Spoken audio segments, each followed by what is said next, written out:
അഞ്ചൽ ശ്രീ മഹാദേവ ക്ഷേത്രത്തിൽ ധ്വജവൃക്ഷ തൈലാദിവാസം നടന്നു. അഗസ്ത്യാകോട് ശ്രീ മഹാദേവ ക്ഷേത്രത്തിൽ നിർമ്മിക്കുന്ന 2 കൊടിമരത്തിന്റെയും തൈലാദിവാസ പൂജകൾ നടന്നു. കൊടിമരത്തിനാവശ്യമായ തടി എണ്ണത്തോണിയിലേക്ക് മാറ്റുന്ന പ്രധാനപ്പെട്ട ചടങ്ങ് ക്ഷേത്രം തന്ത്രി രമേശ് ഭാനു പണ്ടാരത്തിലിന്റെ മുഖ്യ കാർമ്മികത്വത്തിലും തിരുവിതാംകൂർ ദേവസ്വം ബോർഡ് മെമ്പർമാരായ സുന്ദരേശൻ, അജികുമാർ എന്നിവരുടെ സാന്നിധ്യത്തിലുമാണ് നടന്നത്.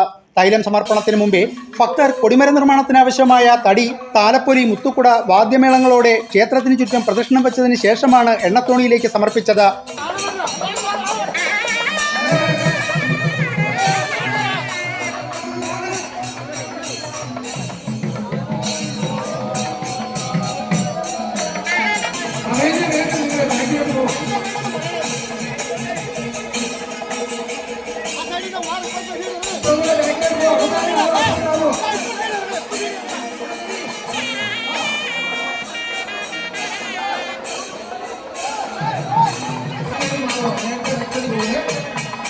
തുടർന്ന് നടന്ന പൊതുസമ്മേളനം ദേവസ്വം ബോർഡ് മെമ്പർ സുന്ദരേശൻ ഉദ്ഘാടനം ചെയ്തു. ബോർഡ് മെമ്പർ അജികുമാർ മുഖ്യപ്രഭാഷണവും ബോർഡ് സ്ഥപതി KK Sivanachari, assistant commissioner Unnikrishnan, sub group officer Vasudevan Unni തുടങ്ങിയവർ സംസാരിച്ചു. ക്ഷേത്രോപദേശക സമിതി പ്രസിഡന്റ് വിജയകുമാറിന്റെ അധ്യക്ഷതയിൽ ചേർന്ന യോഗത്തിൽ കൊടിമര നിർമ്മാണ committee general convener Arun Chandrashekhar സ്വാഗതം പറഞ്ഞു. തുളസീധരൻ, മനോജ് പിള്ള, മുരളീധരൻ, ബിനുകുമാർ, രാധാകൃഷ്ണൻ എന്നിവർ നേതൃത്വം നൽകി. തുടർന്ന് ശിവപാദം ഗ്രൂപ്പ് നടത്തിയ തിരുവാതിരയും അന്നദാനവും ക്ഷേത്രത്തിൽ നടന്നു.